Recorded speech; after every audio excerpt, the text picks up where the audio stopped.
Ashama harka fuuni daawwattoota miidiyaa Oromiyaa Today har'a qophii addaa qabadhee isiniif dhiyaadheen jira. Qophii addaa waliin kan isinii waliin turu an Hawwii Mahamudii keessummoota lama biyya Switzerland irraa obbo Badhaadhaa Dhaqqabaa Waariyoo ogeessa seeraa akkasuma biyya Somaliland irraa obbo Murataa Sabaa waliin turtii goona nu waliin tura.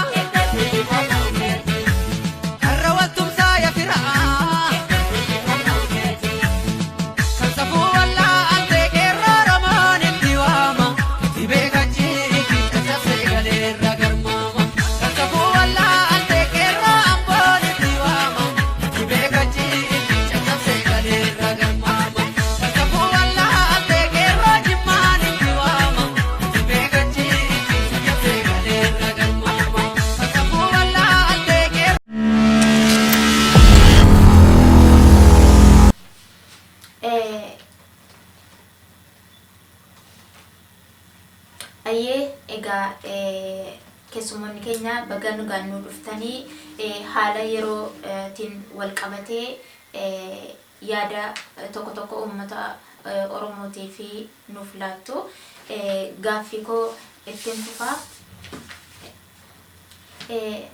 Haala amma deemaa jiru irratti biyyi Itoophiyaa yoo diigamte kan daran miidhamu uummata Oromootii kan jedhan ni jiru. Fakkeenyaaf oppidiyoon uummata Oromoo irraa hidhannoo hiikaa baatee uummanni Oromoo harka duwwaa jira. Faallaa kanaa immoo Amaarrii waggaa 150 hidhannoo jabeeffataa ture. Tigreen hanga funyaanitti qabdi. Tigreen hanga funyaanitti hidhattee jirti. Kanaaf biyyi kun yoo diigamte hireen uummata Oromoo maal ta'a jettanii yaaddu? Obbo Badhaadhaa itti naaf fufaa. Waa lama tokkoffaa Itoophiyaa yoo diigamte hireen Oromoo maal ta'a ka jedhu, lammaffaa immoo sodaa uummanni Tigree fi Amaaraa yookaan sabaaf sablammoonni biraa hidhatanii jiru. Oromoon ammoo akkam ta'uu danda'a, hidhannoon irraa mulqamee jira ka jedhudha. Akka hubadhetti tokkoffaa Itoophiyaan yoo diigamte hireen Oromoo maal ta'a isa jedhuuf Oromoo waan fedhuttu bahe. Itoophiyaan diigamuu baattee waan Oromoodhaa godhu takka iyyuu hin jiru. Jalqabumaa biyyi Itoophiyaa jedhamu seenaa irraa akka hubannutti dirqamaan ijaaramtee aanolee harma muraaf harka muraa aanolee keessa milinik cabseeti dirqamaan Finfinnee irraa buqqisee ka ijaare. Itoophiyaa sana keessattis uummanni Oromoo nagaadhaan boqotee yeroo inni itti jiraate hin jiru. Qabsoon itti finiinaafis ka jiru. Itoophiyaa Oromoof taatu hin jirtu. Duras hin turre ammas hin jirtu, gara fuulduraas jiraachuu hin dandeettu. Kanaaf Itoophiyaan diigamtee jennaan Oromoon maal ta'a? Egaa warra Itoophiyaa homaayyuu hin ta'u. Oromoon hin bilisooma malee wanni Oromoon ta'u takka iyyuu hin jiru. Oromoon kan barbaadu haqa isaati. Haqa namaa miti. Tigraay deemee, Gondar deemee biyya namaan barbaadu Oromiyaadhaa ka barbaadu. Oromiyaan bilisoomuu Itoophiyaa diigamuu keessatti Oromiyaan bilisoomuu fi yoo labsafti wanni inni ta'u hin jiru. Oromiyaanis waliin diigamti yoo ta'e miidhaa qabaachuu danda'a. Gara lammaffaatti ammoo hidhannoo dhugaadhaa oppidiyoon wayyaaneenis taargeetii itti godhanii Oromoo irraa albees shunkurtii murattu osoo hafne irraa hiikkatanii jiru. Oromoon harka qullaa jira. Faallaa kanatti ammoo hidhannoo hamaa hidhatanii jiru. Warri Amaaraas warri Tigraay hidhannoo hidhachuu irra darbanii ammoo aadaa godhatanii jiru. Oromiyaa keessatti wanni kun hin jiru. Parpaziidhaan oppidiyoonis wayyaaneenis dargiinis Haayila Sillaaseenis parpaziidhaan ta'e jedheetu uummata keenyarraa mulqee jira. Olola hin fakkaanne tokko tokko ammoo ka oofamu jira. Yoo hidhannoon uummata keessa faca'ame balatu gayaa ka jedhu kun olola kijibaati, olola diinaati inni kun. Hidhannoon baay'ateef balaan gayu tokko iyyuu hin jiru. Saayintifikaalii waan pruufdi ta'ee miti kun. Biyya Siwiizerlaandi fakkeenya si kaasuu danda'a. Namoonni baay'een intarneetii irraa laaluu danda'a. Meeshaa waraanaa oomishuun tokkoffaadha Siwiizerlaandi. Meeshaalee kwaalitii qaban. Uummatni biyya kanaa ammoo hamma funyaanii xiqqaa hamma guddatti hidhatee jira. Dargaggeessi umriin isaa 18 yoo ga'e dirqama meeshaa waraanaa hidhachuu qaba. Mana keessatti hin jira jechuudha. Akkuma silkii moobaayilii kana namni martinuu meeshaa waraanaa hamma funyaanii hidhatee qaba. Yoo waan godhanis dhaban meeshaa waraanaatiin ispoortii hojjetu. Yeroo tokko qabatamatti wanna beekuun dubbataa jira. Qorannutti ammoo yoo laalle addunyaa irratti yakki meeshaa waraanaatiin raawwatamu kan jirre Siwiizerlaandi keessa. Meeshaa waraanaa oomishti ispoortiin gooti uummanni hamma funyaanii hidhatee jira. Yakki meeshaa waraanaatiin raawwatu hin jiru duwwaa. Obbo Daqqabaa. Kun kan barsiisu. Kanuma wal qabate meeshaa waraanaa waan godhu hin qabu uummata gochuu hin danda'an meeshaa waraanaatiin naan jettanii jirtu. Uummanni Oromoo yeroo ammaa kana otuu meeshaa qabaateeti amma tokko dararamni amma acuuccaa namarra gahaa jiru kun irra hin gahu. Fakkeenya yoo fudhannee Amaaraan jalqabumarraa kaasee meeshaa ni qaba. Ammallee hidhannoo isaa jabeeffachaatti jira. Kanaaf gadi bahee dhaadata. Uummanni Oromoo garuu qeerroon qarreen Oromoo yeroo ammaa kanatti rakkoo isaan mudachaa jiru gadi ba'anii yommuu sagalee isaanii dhageessisan illee mootummaan kun akka waan isaan meeshaa isaan daran qabatee jirutti jara kana ajjeesaatti jiru. Otoo kun jiru akkamittiin uummanni Oromoo akkamitti bilisooma biyya Itoophiyaa yoo diigamte uummanni Oromoo akkamitti bilisooma jettu mee uummata Oromootiif yaada keessan naaf. Mee wannaan jechi kan koo sirriitti adda ifa kan taane kan hin beeku. Yakkan jedhe yakki meeshaa waraanaa jiraateef yakki hin dalagamu. Waa'ee yakkaati ka dubbataa jiru. Namoonni tokko Oromoo hidhachuun qabu ka jedhanii ijjannoo qabantu jira. Yoo Oromoon hidhate yakkatu baay'ataa ka jedhutu jira. Isa kanaa sobaa jedhaa ka jiru. Namni hidhannoo yoo hin qabne eenyuyyuu sin kabaju. Uummata Oromoo irraa hidhannoo ittiin qocaa turanii fi hidhannoo yoo baay'ate yakkatu dalagamaa ka jedhudha.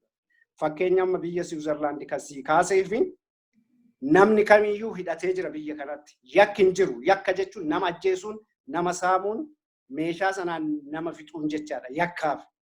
Garuu biyyi kun eenyuyyuu ishee eeggee tuquu hin danda'u. Ameerikaan lola addunyaa marsaa lammaffaa sana keessa dhiifama gaafattee jirti biyyoota kanneen. Namni yoo meeshaa qabaate, sabni yoo meeshaa qabaate eenyuyyuu itti bu'uu hin danda'u. Meeshaan badii tokkos hin qabu. Garuu maal gootaa ofii keetiin ofirraa eeggatta. Yaanni koo bifa saniin. Of defending goota bilisummaa kan kee meeshaa waraanaatiin ala fiduu hin dandeettu. Milinik Oromoo kan cabseef qawwee biyya faranjii irraa fudhateen. Kanaaf sabni keenya hidhachuu qaba. Yoo hidhanne hin kufa.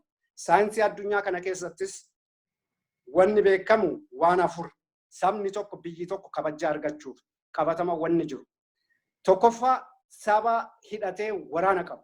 Sabni hidhatee waraana qabu kabajaa mataa ofii eeggata. Biyya kamiinuu addunyaa kanarraa fudhachuu dandeenya. Takka Ameerikaan meeshaa waraanaa qabdi kanaaf kabajama. Biyyoota biraa Ruusiyaa yoo fudhatte, Israa'el yoo fudhatte meeshaa waraanaatiin nama dhuunfaayyuu indiviijuwaalii namni dhuunfaa meeshaa waraanaa qabu hin kabajamas. Bilisummaan meeshaa waraanaatiin ala dhufu hin jiru addunyaa kana irra. Kanaaf uummanni keenya hidhachuu qabaa inni jennuuf.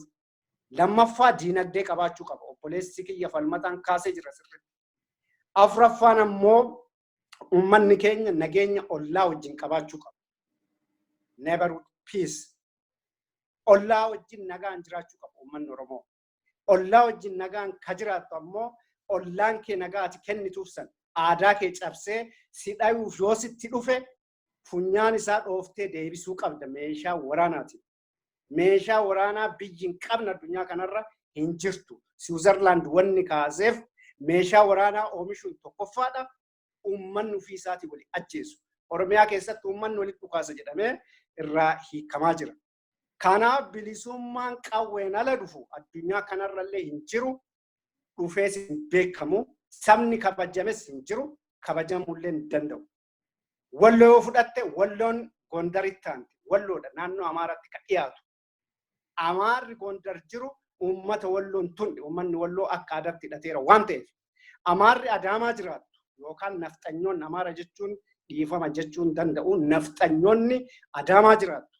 Oromiyaa keessan dachi Oromiyaa handhuura Dodola jiraattu, Gobba jiraattu, uummata Oromoo meeshaa itti baaftee ajjeesteetti biyya isaa sana keessatti. Namni meeshaa waraanaa hin hidhanne gatiin qabu, bilisummaan meeshaa waraanaatiin alallee dhufu, bilisummaa kijibaati dhufeellee hin beeku. Kanaaf uummanni keenya hidhachuu qaba. Amma funyaanii akka lagaan hidhatetti yoo hin hidhanne wanni godhamu hin jiru. Ol baanee dhiiga keenya kennina kun hin miidhama. Namni hin miidhamu hin dandeettu. Kanaaf uummanni keenya hidhachuu qabaa gama qawweetti. Seerri qawwee hidhachuu dhorku gama seeraatiin illee hin jiru. Poolisiin uummata keenya, uummanni Oromoo oppiidiyoon dhugaa dhiiga Oromoon qabdi taanaan uummata Oromoo hidhachiisuu qabdi, eeyyama laachuufii qabdi. Kan eeyyama hidhatu, kan eeyyamni hin mijanneef ammoo hidhachuu qaba. Yoo hin hidhanne kijiba. Burjaaja'iinsa meeshaan Oromoo harka yoo seene Oromoo wal fixa jedhu kun kijibaa jechuudha. Dhiifama hin baay'ise natti fakkaata. Kan qabu galatooma. Yaaduma kanarratti obbo Murataa Sabaa isinilleen yaada keessan akkanaaf laattan sin gaafadha. Galatoo. Hayyee. Ani warreen Ameerikaa jiranillee waliin mareedheetiin ture waan kan akka sochooftan yeroo fincilaasanii dhugaadha kan biyya keessa jiru meeshaa hin argatu, meeshaan harka diinaa kana jira. Qabeenya isaatti saamamee jira, cunqurfamee jira, ukkaamamee ukkaamsaa keessa jira, lubbumaan jira malee hin jiru jechuudha. Uummanni Oromoodha. Nama lamaa fi sadii kan gartee isaan jalatti qaalii isaanii godhatee waan isaanii ajaja isaanii fudhatee qofa kan jiraachaa jiru. Duraan dursee dura namni tokko kan jiraatu eenyu taanaan goonni tokkos kan jiraatu sabaaf jiraata. Hayyoonni keenya, beektonni keenya, sooreyyiin Oromoodha.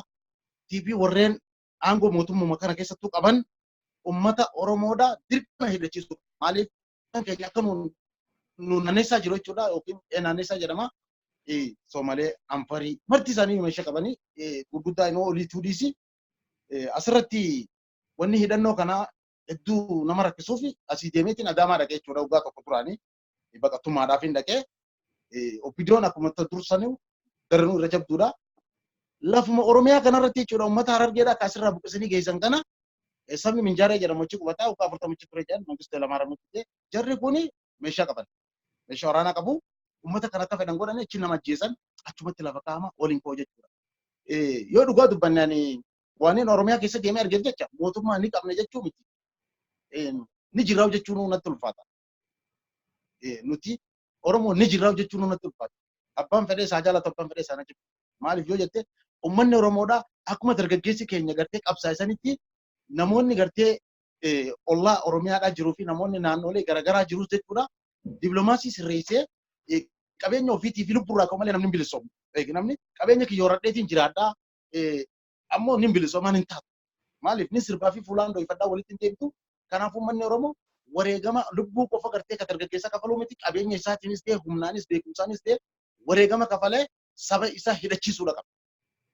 Dhaabsinni naannoo Oromootti dhaamfata. Hayyee galatooma. Erga muummichi ministeeraa Dr. Abiyyiin gara aangootti dhufanii asitti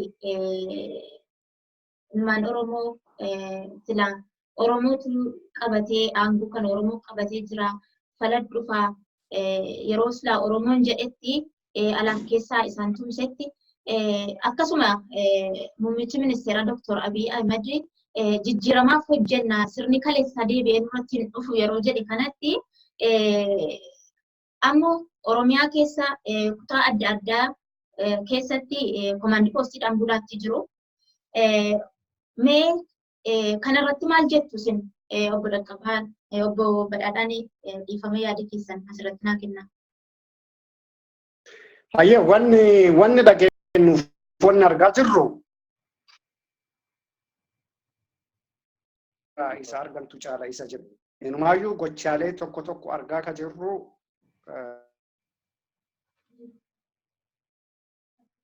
jira du'uunis itti fufee jira. Kana qabatamaa waan argaa jiru waan inni haasa'u osoo hin taane. Kun egaa waan qabatamaa irratti argine isa kana baay'eellee haasa'uu irraan fedhu maaliif uummanni beekee jira dura burjaaja'iinsa keessa ture. An kana godhaa never inumaayyuu Dr. Abiyyi qabatamatti dalagaa ka jiru sirna wayyaana irrayyuu sirna nama nyaata sirna nafxanyaa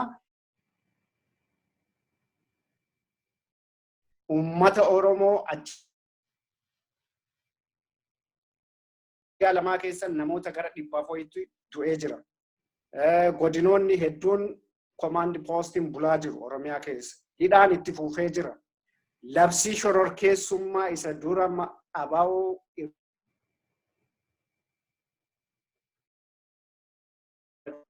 irraa kaafneerraa jedhanii labsaniiru. Ammas garuu labsiidhuma kaafneerraa jedhee paarlaamaan baasisanaan sabboontootni Oromoo ijoollee tamaa jiru. Labsii shororkeessummaa 652,2009 isa jedhamu. Mee erga paarlaamaan labsii bilisummaa shororkeessaa miti jedhee kaase Oromoon ammoo labsii kanaan himatamuun eessaa dhufe. Dhaabni paarlaamaan shororkeessaa miti jedha akkamittiin himatamu. Inni haasa'amu kan biraa gochaadhaan ammoo isa kana karaa ogummaa seeraatiin dubbataa.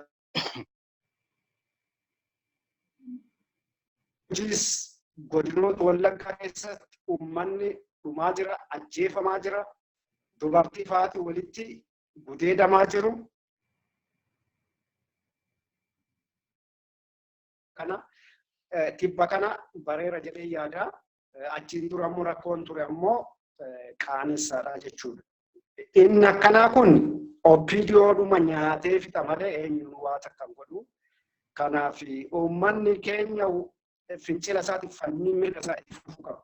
Sobamuu qabu. Furmaanni jiru. Bilisummaan akka saamunaa kaanis bitanii fidanii jiru.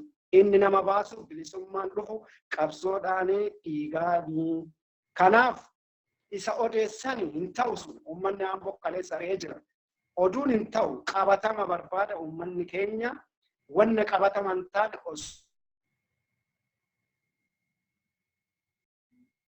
Oromiyaa guutuu irraa hidhan ati bilisoomtee jirtaa Oromoo biyya bulchaa yeroo jedhan kun feekiidha. Eebjuudhaa jechuudha kun. Warri haasa'us eebjuu keessa jira. Warri ishee kana dhaga'us eebjuu keessa jira. Warri bilisummaa lakkii akkanuma naa kennamti jedhus eebjuu keessa jira. Kanaafuu hayyee obbo Badaadha. Obbo Burataa kanumaan wal qabatee yaada keessan gaaffii nama dhiyeesse wal qabatee komandii poostiin kutaa adda addaatti labsamuudhaan alatti dararama guddaa keessa jira uummanni Oromoo. Uummata Oromoo keessaa namoota ijoo ta'anii beekoodha. Tarii qabsoo Oromootiif furmaata ta'u gara fuulduraatti jedhaman illee qabanii hidhaatti jiru. Akkasuma maqaa miseensummaatiin illee qeerroos ta'e qarree qabaniiti kan hidhaatti jiranii. Dr. Abiyyi immoo guyyaa kana lamaan gara kutaa Harargee deemuudhaan akkasuma Amboo deemuudhaan obbo Badaadhaan irraa kaasanii turanii uummata sobaatti kan jiran. Kanaan wal qabatee isinis yaada keessan uummataaf naa ibsa. Seenaa suukanneessaa hangana hin jedhamne kan ilmi namaa namarratti hin geggeessine nurra geggeessee ture. Akkasumaan deebinee ijaa sanii dhiifnee jechuudha waliin nyaannee dhugnaa. Lafuma keenya irra taa'anii nutti morman jechuudha. Amma dubbii adaamaa san garuu dhumarratti gooterraan si deebi'aa waan keessa dhaqee argee jiru jecha. Okay. Uummanni Oromoodhaa hireen isaa maal ta'a? Hireen isaa ni milkaa'u. Hireen isaa kan milkaa'u meeshaa maallaqaaf fida. Waan tokko rakkoon qabu. Qabeenyaaf fida. Qabeenya uumamaa yoo ta'e Oromoon qaba. Oromoon qabeenya isaa kan diina soru sana dhiisee harka isatti qabatee dhaaba isaa tokkicha qabu jabeeffatee humna godhatee biyyootan ollaatiin dippiloomaasii godhatee meeshaa naqachuu ni danda'u isa dhowwu jiru. seeronni jamu kun seerri hin jiru. Seeronni jamu seera gartee itti waa nyaatani malee kan ittiin bulmaataatii miti kuni. Kanaafuu uummanni Oromoodha dirqama hidhachuudha qaba. Eenyuyyuu taanaan. Kana godhuudhaaf waan qabeenyi fituuf jecha nutis waliin gamtaa taanee jabaannee tokkummaadhaan uummata keenya hidhachiisu, dargaggeessa keenya hidhachiisu. Itoophiyaan diigamtuu nuti waan kan taatu wanni nuti taanu jiru. Ba'umaan nurra bu'e jechuudha. Maaliif seerrumaan Itoophiyaa kun kan Oromoo fixuudhaaf qophaa'e malee Oromoo jiraachisuuf kan qophaa'e miti. Tifuufaa baay'ee. Tolega hayyee galatomaa hooggantoonni OPDO yookiin Odeeffaa tokkummaa Oromoo diiganii siyaasa biyyatti gara fedhanitti oofuu fedhu. Tokkummaan Oromoo akka hin diigamneef paartileen siyaasa Oromoo akkasuma aktivistoonni Oromoo maal godhuu qabu jettaniitu yaaddu. Obbo Dhaqqabaa ammallee silmarraa ni gala. Jaalleewwan gootota qabsoo kanarratti kufaniin ijaarameera waan ta'eef tokkummaan Oromoon diigama jedhee shakku kana booda. Waa'ee godhuu qaba ka jedhu isarraati dubbachuun barbaachisaa natti fakkaata. Ni dhagamaa beeyi. Ni dhagame. Ni dhagahama. Yaa aktivistootni Oromoo saamunaa ta'uu dhiisuudha. Dhaabbilee siyaasa Oromoo ta'e nama dhuunfaa ta'e namni qabsoo kana keessatti hin qabsaa jedhe. Saamunaa ta'uu dhiisuu qabsoon maal akka ta'e hubachuudha. Tokko qabsoo tapha kubbaa miilaatti fakkaachuu danda'a. Daqiiqaa 90 Turkii qabaa jira. maallaqa achi argataa, mana achi argataa, konkolaataa achi argataa qabsaa'uu qabatu jira. Isa kanallee dhaabuu qaba. Uummanni keenya carraan inni qabu garanas laaluun qabu, garasis laaluun qabu kallattii takka dura haqaaf dhugaa qabaate. Uummati Oromoodhaa gama hundaan jiru gama daandii qabsoo, daandii haqaa sana itti fufuu duwwatu isa baasaa jechuudha. Kana booda Itoophiyaa biraa itti fe'uun yookaan sirna naftanyaa sanaas deebisuun illee waan danda'amu mitu hunduu qabsoodhaaf of qopheessuudha. Qabsoo hamma geggeeffame kana irra akka yaada kootti qabsoo isa hafutuu caalaa jedhee yaadaa jechaadha. Qabeenya isaa horatee harka keessatti galfatee biyya kana murataa hajootu jira. Yoo ammoo biyya kana murate saba salamoota isa keessa jiru hin balleessaa. Nuti immoo waan balleessuu beekanaati miti. Kanaafuu abiyyuma jirjiirame eegi maali Hayilamaariyaam Bu'eetu abiyyiin dhufe malee seerrichi bakkuma san ta'a. Seerrichi kanmoo Oromoo xiqqeessu. Oromoo saba kaanii wal qixa godhanii hanga ajaja isaanii fudhatu qofa ittiin bulfachuu danda'an jechuudha. Eegi kanarratti wanti kumaandi poosiinis ittuma jira dhugaadha. Duraan dhoo'isaadhaan duuna amma immoo dirree baanee jirra jechuudha. Dur dhoo'ifamnee duuna halkan dhoo'isanii nama keenya tolchar godhanii.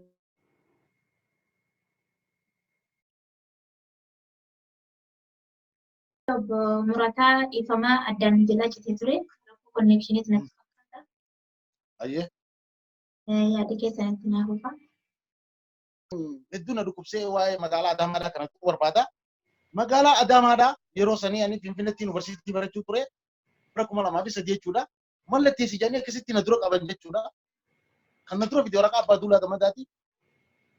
Mallatteessuun jedhanii ni dinne jechuudha. Ijoolleen Oromoodha. Warri hangi qabsaa'otaa ni dinne uummanni keenya illee ni dinne. Adaama guuraan hin jechuudha.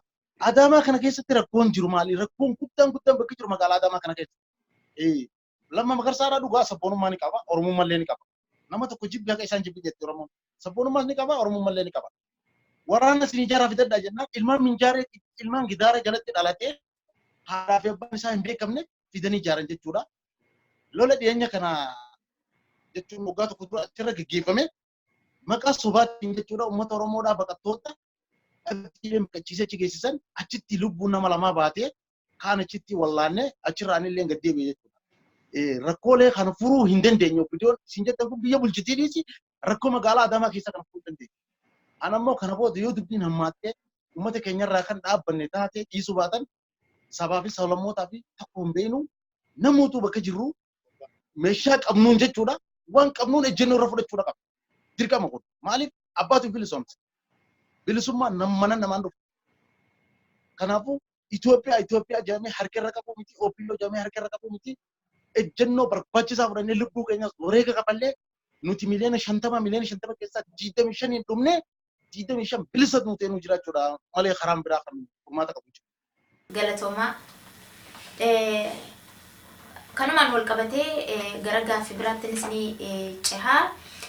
Yeroo ammaa kana mootummaan biyya bulchaa jiru uummata Oromoof akka waan gaarii dalagaa jirutti dubbata. Garuu yeroo ammaa kana godinoota adda addaa keessatti Oromiyaa godinoota adda addaa keessatti komaandii poostiidhaan warreen bulaa jirantu jiru. Akkasumas guutuu Oromiyaa keessa rakkoo hagana hin jedhamnetu mul'achaatti jira. Fakkeenyaaf wanti kun garamitti deema jettaniitu yaaddu? Obbo Badhaadha Dhaqqabaa dhiifamaa isinmee asirratti yaadii keessan bal'isaatiin naaf laaddaa. Doomee uummata kiyya bulcha jedhu yeroo duraatiif nuti mootummaa kana jiraachisuu jirtan malee uummata Oromoof hin dhaabbanne jechuudhaan mormuu turre.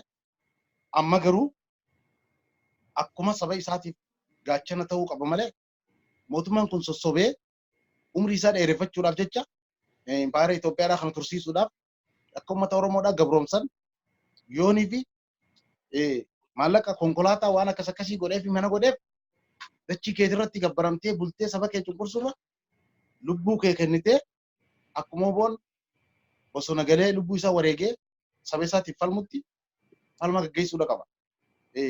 Aktivistoonnis namni haqaaf deemu jechuudha yoomuu hin kufu. Bitamuu fi jirjiramuu fi waan garaagaraatiin isaan sobuu osoo hin taane dirqama lammummaa akka fudhatan san ofirratti beekanii saba isaaniitiif qabeenyaa waan qabanii fi lubbuu isaaniitiif beekumsa isaanii wareeganii saba isaanii hanga bilisoomsanitti falmaa jabeessuudha qaban. Akka waliigalatti jechuudha. Silaa oppiidoon adda nu qoqqoodaa jirti. Kan dhiiraa kan dhalaa kan aangoo qabu kan aangoo qabne beekaa fi wallaalaan harka wal qabatee tokkummaadhaan namni akkam taane akka ta'u hin dhabu mala ol gaafachuudha qaban. Ajaja diinarraa fudhachuu osoo hin ta'in ajaja ofii walirraa fudhachuu qaban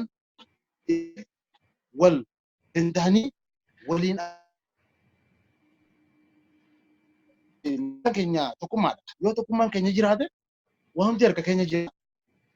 Akkuma obbo Dhaqqabaan jetti warreen ollaatiinis hariiroo godhachuudha. Maaliif qabeenyi keenya qabeenyi amma kanatti maqaa Itoophiyaatiin barreeffamee deemu kun marti qabeenya Oromiyaati malee bikki biraa kan qabeenya qabdu hin jirtu. Hundinuu gammoojjiidha. Kanaafuu qabeenya keenya kana akka ollatti gurguramu kana dippiloomaasii rakkoo tibbana Oromiyaa keessatti aktiivistii Oromoo beekamaa Obbo Jawaar Muhammadiin mudateen wal qabatee namoonni gariin akka dubbatanitti wanti biyya Itoophiyaa keessa deemaa jiru kun aktiivistootaa fi mormitootaaf yaaddessaadha jedhu. Mee isinoo kanarratti maal jettu? Obbo Badhaadhaa. Sirnichi sirna naftanyaati already.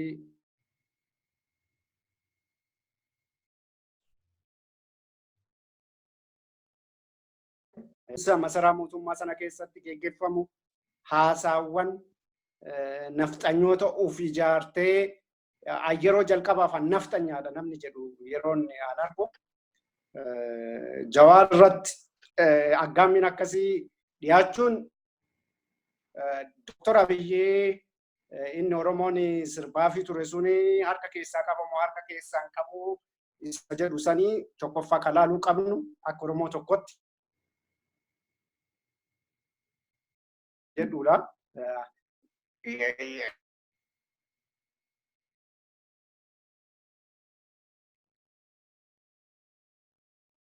Yaada madaalawaa ta'uu danda'a. Yoo Dr. Abiy dubbii tana keessaa hin qabne ammoo mucaan kun akka du'u erga dhufe ammoo tarkaanfii fudhachuu qaba.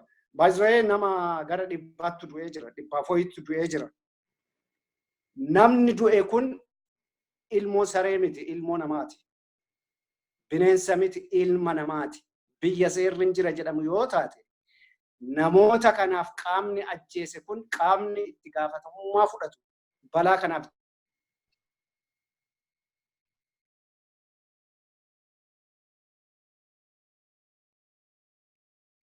lubbuu namaa darbe kanaaf gaafatamu. Eenyutu itti gaafatamuu qaba? Qaamni mootummaa Jawaar irratti waraana achi jiru harka hin bayaa jedhe inni dogoggora inni jalqaba. Sa'a sanatti bayaa jechuu hin danda'u. Jalqaba mootummaan tokko nama dhuunfaatti akkamitti waraana ramaduu fi danda'a. Ramade taanaan ammoo walii galtee isaaniitiin ramadeeraa jechuudha. Ramade taanaan ammoo akkamitti halkan sa'a torbatti bayaa wanti jedhameef wanna biraa miti. Yaaliin ajjechaa raawwateeraa jechuudha nama kanarra. Namni kun Oromoodha. Ijjannoon isaa namni kun ammoo ijjannoo tokko hin qaba. Dhugaa walitti himuun ammoo dirqama barbaachisaadha. Wal qeequmsaa kanatti hin barbaachisu malee. Qawween Oromoo irraa haa qocamu kan jedhaa ture Jawaaruma mataa isaati. Amma isa kanaan kiritisaayiz godhuu hin barbaadu. Osoo diinni itti qabu. Jawaar ciminas qaba, dadhabbis qaba inni malee akka miti. Anyway, kritikaalii sana keessa kritiksiisa gochuun barbaadu haa ta'u haa jedhu sanas. Yeroo Abiyyi masaraa mootummaa masaraa nafxanyaa Minilik konkolaataa Haile Sillaasee hojjatee eebbisiisa jedhu Jawaar Oromoo wajjin dhaabatee jira sa'a sanatti.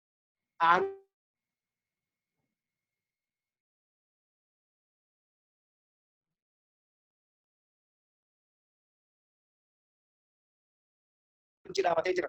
Jawaar wanti ajjeefamuuf ka'eef gatii Oromoo wajjin dhaabateef. Jawaar achi dura maal inni kan jiru keessa seeni. Gatii kana ajjeefamuuf ture. Isa kana keessaa muummichi ministeeraa osoo harka hin qabaanne qaama Jawaar akka ajjeefamuu fi waraana sana achi bahi jedheen sana qaama sana to'ataa ture jecha. Akkuma galee muummicha ministeeraa erga ta'e. Hanga ammaatti qaamni kana godhe namni tokko hin to'ata.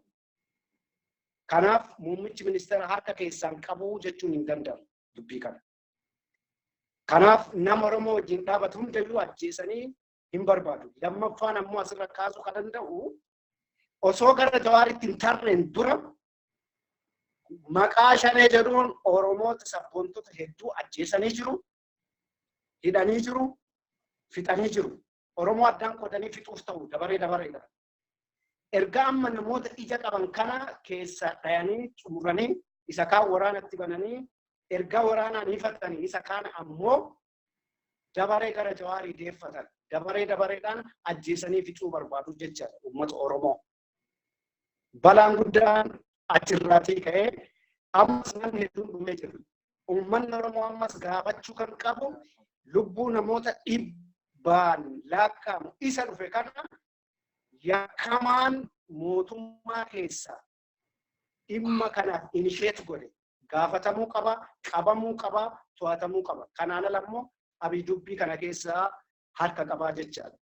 Lubbuun namaa akka tasaatti ba'ee bira taruun qabu sabni keenya. Dubbiin kun uummanni Oromoo aleermii guddaa kennaniifii jiru dhimma kanarra. Lubbuu dhibbaa kanaaf aangawaan mootummaa danuudhaan wanna kana dalage warri waan kana qindeesse gaafatamuu qaba. Yoo hin gaafatamne ammoo Abiy dhuguma dubbii kana keessaa qaba. Jawaariinis ajjeesuu barbaadu. Oromoota hundayyuu dabareedhaan fixuu barbaadu. Oromoon kana beekachuu qaba yaada jedhu qaba. Hayyee obbo Murataa isinillee yaadi keessanitti naaf ufaa kanumaan wal qabsiisaati. Kana dura nu ifaadha jechi kuni sirni kuni kan hundaa'e beekaa Oromoodha jechuudha. Keessa ajjeesuu. Nama xiqqoo jabanatee Oromoodhaaf hin ajjee xiqqoo isitee ajjeesuu. Jawaar Qarayyoo maaliif qaroodha? Qaroo ijaati jechuudha. Dhugaadha saba isaa jaalataa. Barnootaas ni qaba. Mucaa dargaggeessa sammuun isaa baay'ee guddaati. Nama Oromoo kan waliif fidee tochoosuu danda'u. Gaafa isa kana keessa ajjeesne Oromoo waan hafe walitti qabannee akka feene godhuu kan dandeenya jedhu irratti xiyyeeffataniiti. Bifa saniin jechuudha. Itti gaafatama damee tikaatiin qindaa'e wanni kun Jawaar biraa silaa waraana sana baasanii warri isee gosa yoo baasan kophatti isa dhufanii jechuudha. Kumaandoon qabdee ajjeeste yeroo san mana keessatti ofii fajjeesee jechuudha deeman jechuudha filma jarri dalagu kana jechuun diraamaa isaan dalagu kana nuti isaan dura beekna akkasuma gootota Oromoodha hedduudha kan fixanii lakkoofnee finne jechuudha kaasin beeyin kan mul'attiin jira kan Oromoodhaaf dhaabbate hunda akkasii fixanii sirnummaan impaayera Itoophiyaa kunu Oromoo bilisoomsuuf osoo hin taanetti Oromoo fixee xiqqeessuudha guutuu fixuu hin danda'u kan nama fixuu nama ajjeesuus rabbi qofa isaan ammoo hanga danda'an gad xiqqeessanii saboota kaaniin wal qixxeessanii jechuudha akka guraagee fadhaa wal qixxeessanii bulchuudhaaf akka isaan mijaa'utti karooruma isaaniiti kuni jechi amma abiyyiin jedhuus harka hanna bari jetti Oromoon dooluu socho'aa jedha oppidoodha isaan maaliif soba baratan warri soba barate dhugaan dubbatan dhugaan isaaniif illee hin barbaachisu isin illee hin beekanis waan kana ta'eefu warreen hayyoota Oromoodhaa kana yoo fixan ummata hanga warra waan beekne jechuudha walitti qabatanii akka ofii fedhii isaaniitti bulchuudhaaf haalli ni mijaa'aaf hajjettu yaadan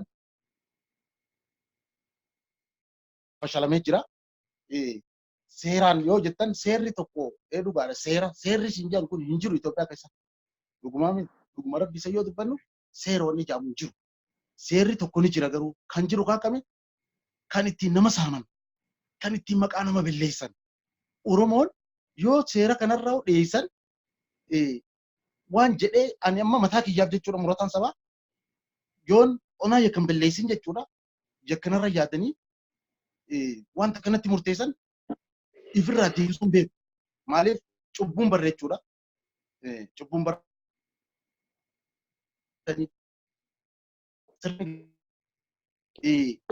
guutuma isaaniitu waan kanarratti walii galee yoo Jawaar kun keessa jiraate qeeroon kun nurraa gadi hin taa'u bifa kamiin fixuu dandeenya akkamitti godhuu dandeenya isa kana ajjeessuudha qabnaa haja'u murteeffatanitti bakka lafaa kaane ammoo sun jalaa fashalee ammallee lubbuu namoota saniitiif osoo gaafii hin deebisin bakka gommaa iskoortaatiin je'ee bakka abiyyiin jiru suni hanjamaa gurguddoodha ani hedduudhaan deeggaruu ture Dr. Abiyyi yeroo inni aangoo kanarratti ol ba'u gara feesbuukaatiin illee yaada kennuufii ture maaliif Oromoo tochi jira jechuun waan tokko dhiiroo yoo ta'e tarii nurraa jijjiirama kan jettu yaadeetti wanni jijjiirames hin jiru jijjiiramuun fi furmaanni dhufuun sirnichi jechuudha mililik lafa kaa'e kun yoo diigame qofa sanbira kunnaa impaayerri Itoophiyaa kun caccabtee naannoo martiinuu addaan gurracha furmaanni jiru kanuma.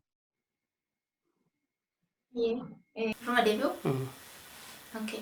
Uummanni Oromoo waggaa 27 olii fi hacuucamaa, hidhamaa, ajjeefamaa har'a gahee sirni duraan ture jijjiiramuu baatullee yeroo silaa Oromoo qabate kanatti kan duraanii caalaatti sirnoota kaleessa uummata Oromoo irratti godaannisa hin fayyine uumaa turanii fi uummanni darban leellisuun siidaa isaanii haaressuun dalagaa yookiin hojii isaa tokkoffaa godhatee saba Oromoo irratti dhaadessuun habashoota faarsaa hidhachiisaa Oromoo irraa hidhannoo fuuchuun caalaatti dararama irraan gahaa hanga har'aatti illee namoota Oromoo keessaa ijoollee ijoo ta'anii fi qeerroo Oromoo funaanuun mana hidhaatti guuraa jira. Akkasuma mootummaan kun sirni inni isa amma ijaarrachaa jiru yookiis sirna haaraadha. Sirna ce'umsaati jedhee ittiin dhaadachaa jiru kun waan nu fayyadu isinitti fakkaata akkasuma kanumaan wal qabatee impaayera Itoophiyaa akkuma beektan rakkoo wal xixaa keessa jira. Gar tokkoon kanneen sirna federaalummaa sabboonummaa irratti hundaa'ee fedhii fi faayidaa uummata Oromoo burqisiisan mooraa qabsoo bilisummaa Oromoo irratti jeequmsa uumuu fi akkasuma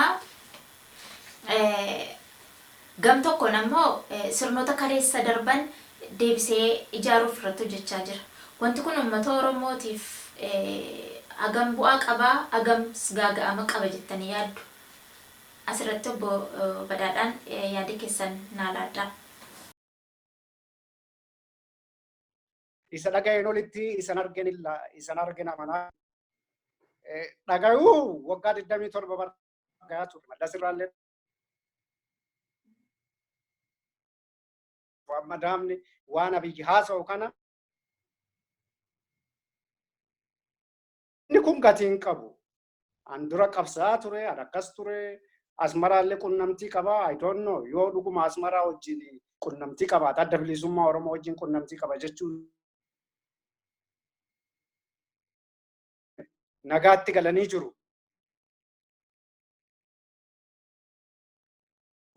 Dhuguma Dr. Abiyyi qabsaayaadha. Qabsaayaa uummata Oromoo adda bilisummaa Oromoo wajjin hariiroo qaba. Wayyaan akkasi qunnamtii qabaatee qabsoo Oromootiif osoo maddi bilisummaas jiru dhumne.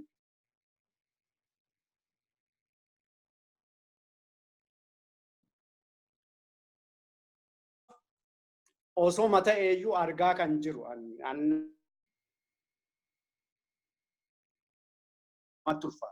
uummanni Oromoo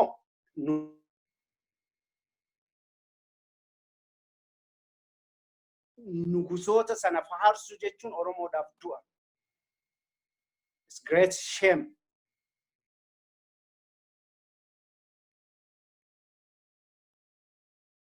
Guddaadha inni mataan isaa.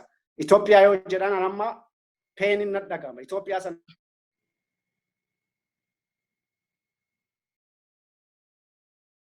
maqaa kootiin balaadhaa ta'ee jiraachuu hin dandeenye. Eenyuyyuu ilma Oromoo kan biyyaa bahee baqateef hin jiru biyya sana keessatti lammii biyya sanaa ta'ee jiraachuu hin danda'uuf. Kanaaf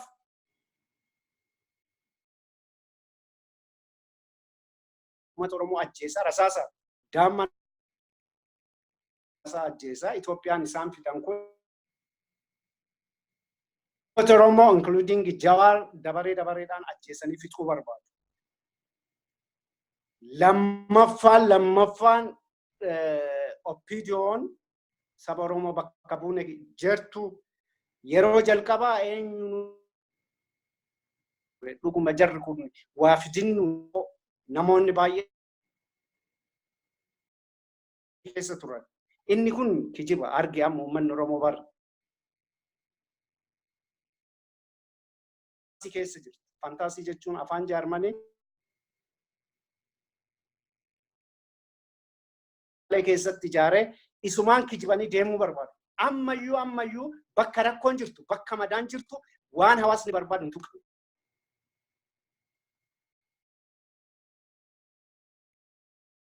Namoonni dubbii kana kaasan addaan irratti nyaatame uummata walitti qabdee kijibuudha. Kijibni kun ammoo biyya diiga. Akka biyyatti miti akka nama dhuunfatti namni kijibee jiraachuu hin danda'u. Kijibni faayilii hin qabu, galmee hin qabu kijibni. Si harkaa bada. Taatettee yoo biyya keenya addu ammoo hamlee keetu si tuqama. Oppiidiyoo irraa an dhaabbilee siyaasaa abdii murtee jirti. Ammas waan eegamu hin jiru isaan irraa. Osoo isaan irraa eegama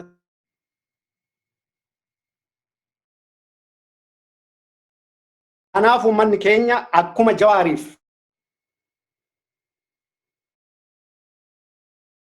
wanna sana ammoo deeffachuu qaba. Wanna kamiifuu qabu qaba. Godina tokko irratti namni yoo ajjeefamu godina sanaaf ammoo uummanni Oromiyaa guutuun ofii gaafachuu iddoo daandittis qajeelchachuu danda'a.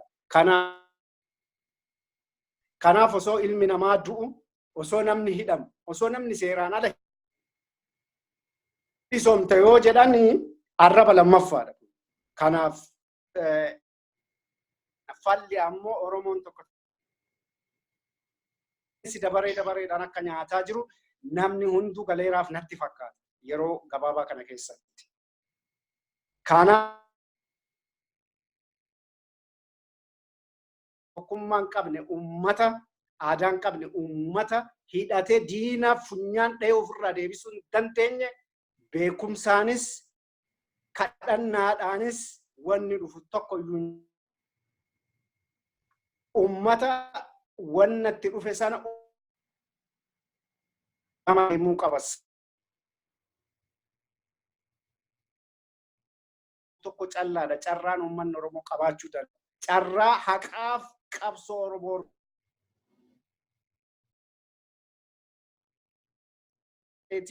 hin fudhatamu irraas hin deemu anis irraan fudhatu. Kanaaf tokkummaadhaan finciloota dhiyeenya kana ta'e fatamee seeratti dhiyaachuu qabaa yaada jedhuun qabaa galatooma. Hayyee obbo Falmata isinillee yaadi keessan naa laaddaa. Dhimma siidaa Haile Sillaaseedhaa ijaaruu sanarratti akka lamatti ilaalaanii tokko akkuma isaa san umrii dheereffadheetii yeroo dheeraadhaaf bula. Sirnuma inni nama godhe sanii nama godha. Ammoo Haile Sillaasee irratti siidaa isaa ijaaruu jechuun nama annugusa ofiin jee namoonni biraa gabroottan kiyya jee jechuudha. Namni Rabbi qofaaf gabrataa malee ilma namaatiif hin ta'u. Nama san hawltii isaa ijaaruu jechuun ani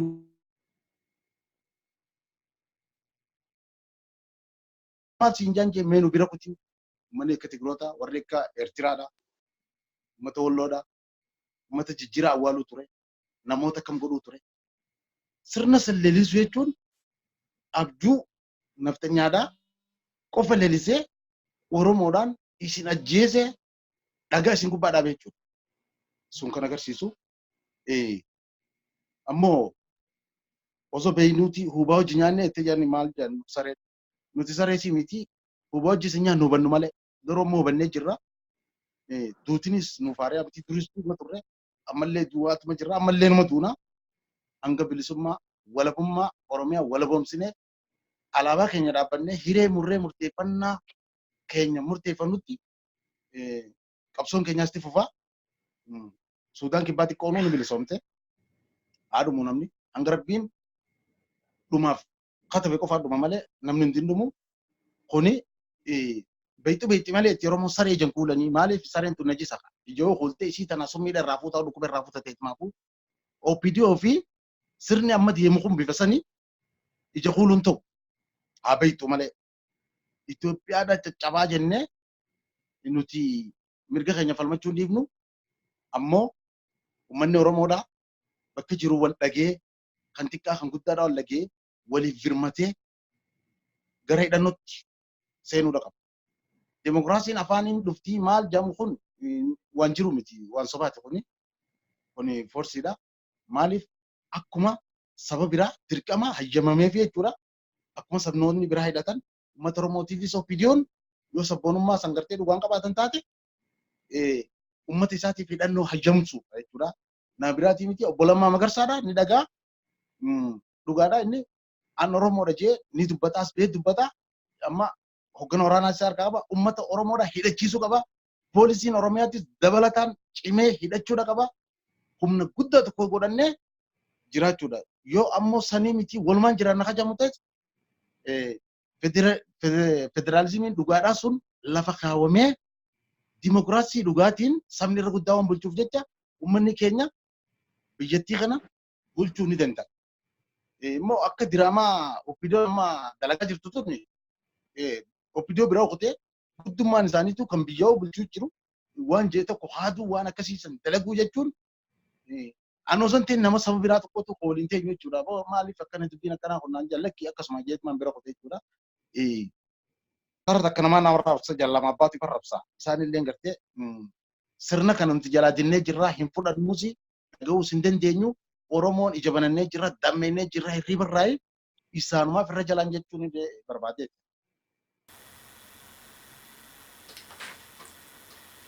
Hayyeen egaa xumuruun duratti uummata Oromoo saba bal'aa kanaa fi ergaa qabda yoo jiraate wal duraa duubaan akka ergaa dabarsitan isin affeera galatooma.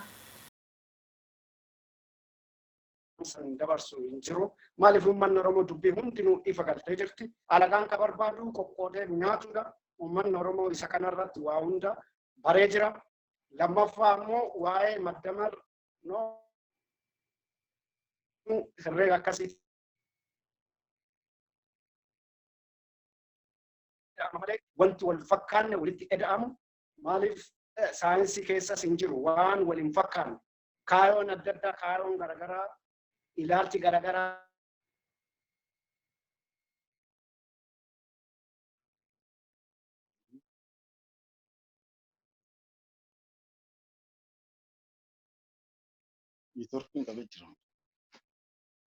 keessa sammuu uummanni Oromooillee uummata biyya kanaati lamni biyya kanaati biyya kana keessa nu hundinuu qixa wal qixxummaadhaan jiraanna qaamni akkas jedhu yoo jiraate ta'e uummata Oromooti akka baay'ina isaatti akka qabeenya isaatti iddoon kennameefi tokkoon dhaamaa fi maal jetti Oromoon dubbiin guddatte harreettiin fi'an jetti masa Oromooti uummanni Oromoodha dammaqee jira lammiin koo Oromoon kan kaabaa kan kibbaa kan baa kan dhiyaa kan xiqqaa kan guddaadha ilmaan Oromoodha arra yoo dukkanootes boroni iftiini bariitii dukkana kana keessaa bahuudhaaf ni tattaafanna namuutu wal jabeessaa harka wal qabaddaa tokkummaan keessan akka sibiilaa cimuudha qabaa lafa keessan kan diinaan saamames deeffadhaadha dubbiin lafaatii fi dubbiin lafee dubbii jabaadha waan daangaa keenya darbee qabeenya keenya irratti mormaa jiru jechuudha fakkeenyaaf kan akka agaamaadha kan afaan saba namaatti kun barbaadu mirga namaa takka hanga mirga keessin tu'inatti mirga namaa kabajuu qabda ammoo yeroo mirga kee tuqametti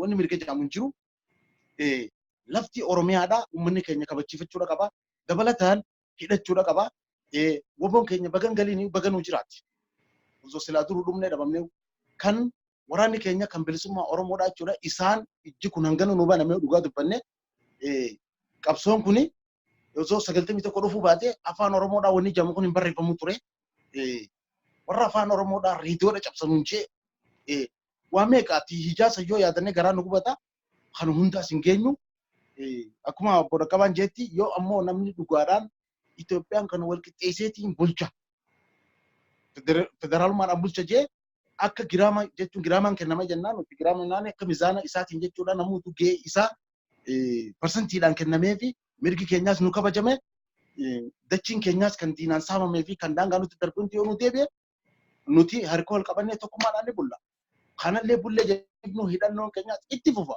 maaliif qabeenya keenya uummanni keenya hidhachuudha qabaa wal jabeeffachuudha qabaa tokkummaa qabaachuudha qabaa nutis namoonni jechuun naannoo alaa jirru waliif birmannaa isiniif iyyannaa warra biyya keessa jiruu fi gara hidhannootis gara jumaanuu galatooma obbo Murataa Sabaa akkasuma obbo Badhaadhaa Dhaqqabaa Waariyoo yeroo keessan aarsaa gootanii nu waliin keessaniif maqaa miidiyaa Oromiyaa Tudeetiin hedduun isin galateeffadha. Daawwattoota keenya turtii haala yerootiin wal qabatee keessummoota keenya obbo Badhaadhaa Dhaqqabaa Waariyoo fi akkasuma obbo Murataa Sabaa wajjin turre asirratti goolabnee jirra.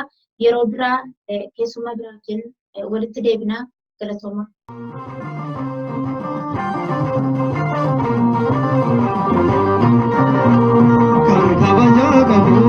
Sabab kabsaura saba safajata sabona nugada wala salalata bakkanan takoti kana kabsaura kaba lukuto kaneti onis marega hun kaba akkuma gootatti Hizba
Thank you.